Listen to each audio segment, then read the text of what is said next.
Alright, class 10. Now we move on to the lecture 2. Poverty as a challenge. In last, you have seen about the poverty definition and the different types of poverty. So now we see that in lecture 2, poverty line. Okay, poverty line is usually defined on the basis of income and consumption.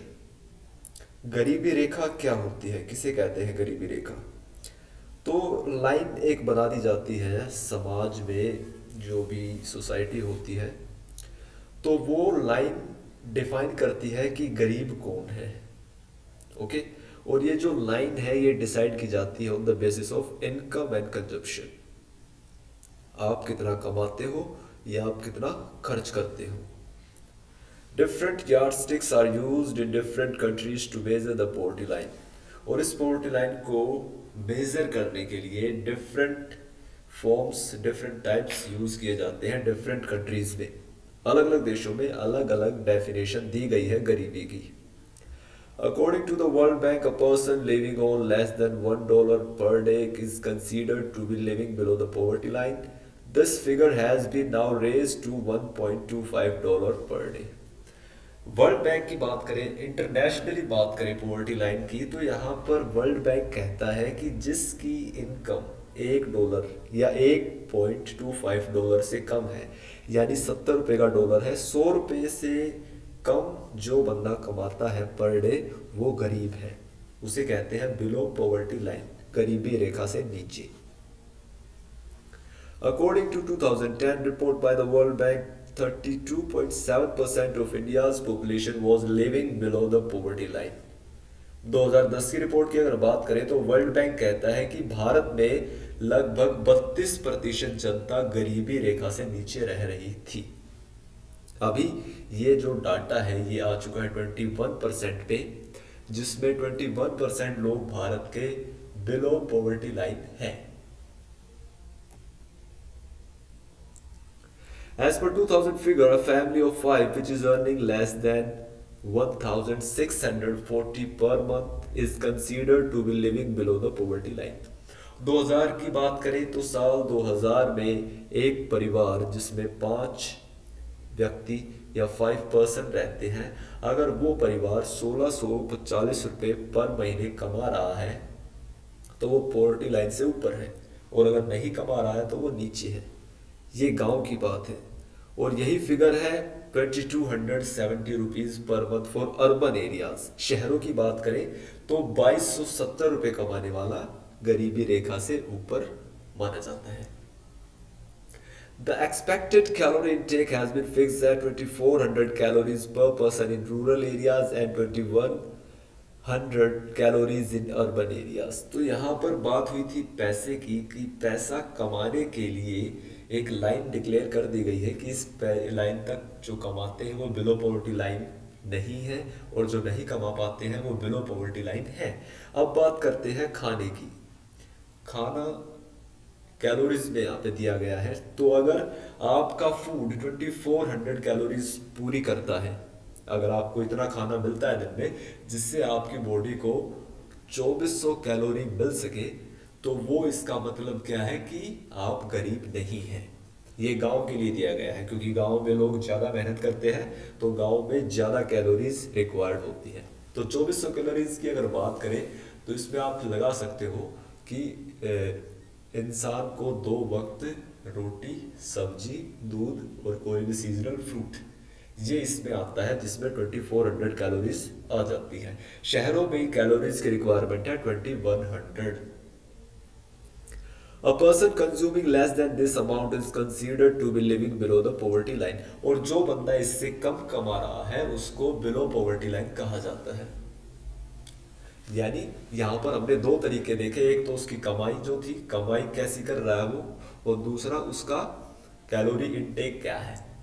तो अगर दिल्ली की आज की बात करें तो दिल्ली में BPL उनको माना जाता है जिनकी साल की इनकम 1 लाख से कम हो। ये अभी हमारी डेफिनेशन है, यानी पर मंथ 10,000 रुपी। एक परिवार अगर महीने के 10,000 नहीं कमाता है तो वो गरीब माना जाता है दिल्ली की अगर बात करें तो बिलो पॉवर्टी लाइन की हर स्टेट में आपको अलग अलग दिखाई देगा।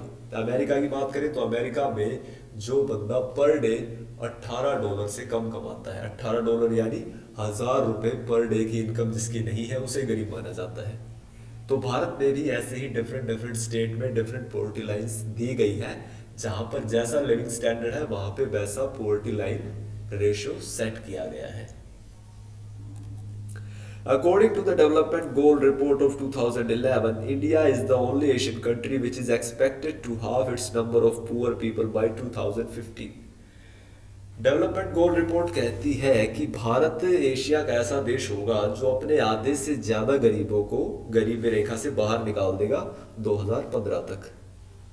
The figure is expected to reach a level about 22% of the population. और ये फैक्टर जाता है लगभग 22% जनता भारत की जो है वो गरीबी रेखा से बाहर आ चुकी होगी।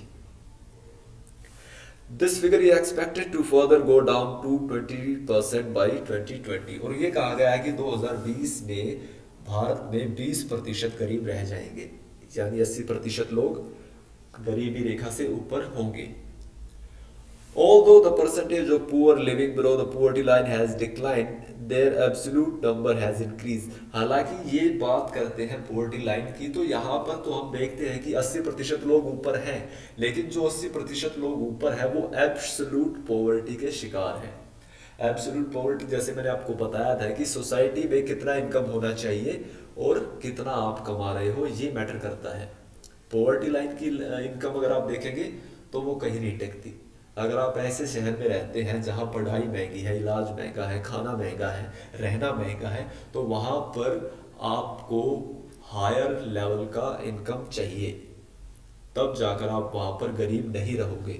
तो इस वजह से जो एब्सोल्यूट पॉवर्टी है वो बहुत ज़्यादा भारत में है। तो भारत में कहा जाता है लगभग ये जो 80% गरीब नहीं है, इनमें 80% लोगों में 70% लोग ऐसे हैं जो एब्सोल्यूट पॉवर्टी के शिकार हैं।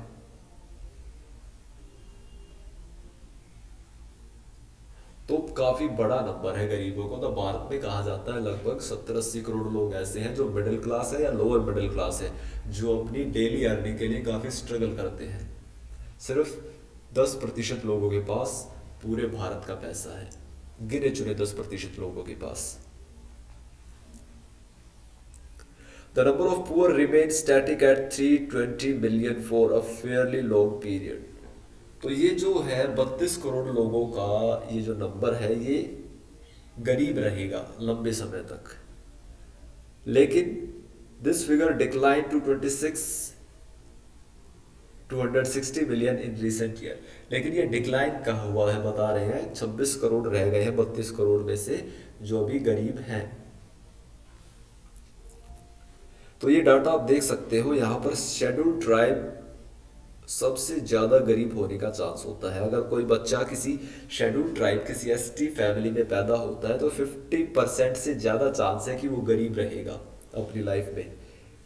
इसके बाद आता है अर्बन कैजुअल लेबर, जो आपके लेबर देखते हो जो काम करते हैं दिहाड़ी मजदूर, वो भी गरीब रहने के चांसेस उनके ज़्यादा रहते हैं, उनका भी परसेंटेज गरीबी में ज़्यादा है। इसके बाद आता है एग्रीकल्चरल लेबर, फिर आता है शेड्यूल कास्ट और फिर आता है एवरेज इंडियन। तो एवरेज इंडियन की बात करें तो सिर्फ 26-27% एवरेज जो है भारत के लोग वो गरीब माने जाते हैं, जिसमें ज़्यादातर परसेंटेज है SC ST और कैजुअल लेबरर का। ये लोग ज़्यादा गरीब हैं, इनकी क्लासेस ज़्यादा गरीब हैं। So the graph show the percentage of poor in different social group in India. While the percentage of poor among average population is 26%, it is much higher among the vulnerable groups. तो vulnerable groups में आपने देखा यहाँ पर कि वो 50% से ज़्यादा गरीबी का शिकार है, जबकि हमारा एवरेज इंडियन की अगर बात करें तो यहाँ पर एवरेज इंडियन जो है वो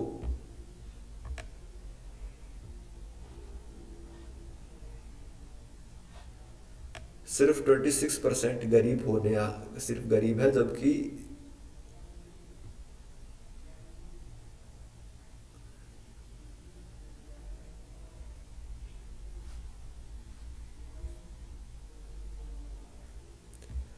%50 से ज्यादा यहाँ पर schedule caste, schedule tribe, urban casual labourer, ये गरीब आपको दिखाई देंगे। Okay, apart from the vulnerable social group, different members in a poor family suffer in different ways. इसके अलावा कुछ और लोग हैं जो गरीब हैं, जो डिफरेंट तरीके से सफर करते हैं गरीबी को। Example, women, children and elderly are the worst sufferer because of poverty. सबसे ज्यादा गरीबी का जो शिकार बनते हैं वो है औरतें, बच्चे और बुजुर्ग। ये ऐसी कैटेगरीज हैं जो गरीबी को ज़्यादा झेलते हैं, क्योंकि आपको पता है ये लोग ऑलमोस्ट अनसपोर्टेड होते हैं, they are dependent.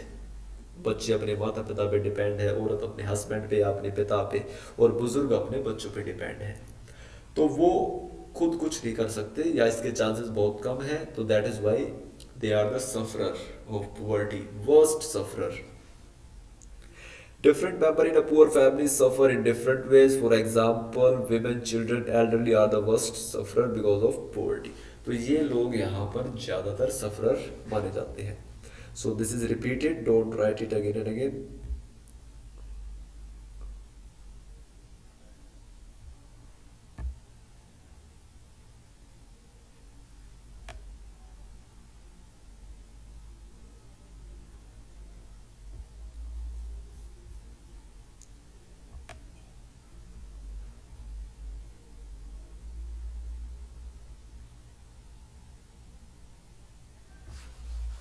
Okay. So this is the end of lecture 2. You have seen about the poverty ratio and the poverty line and the types of poverty in India, and how the people are more vulnerable to poverty and who are the worst sufferer of poverty. तो ये आपने यहाँ पे देखा lecture 2 में। Stay tuned for the next. Thank you.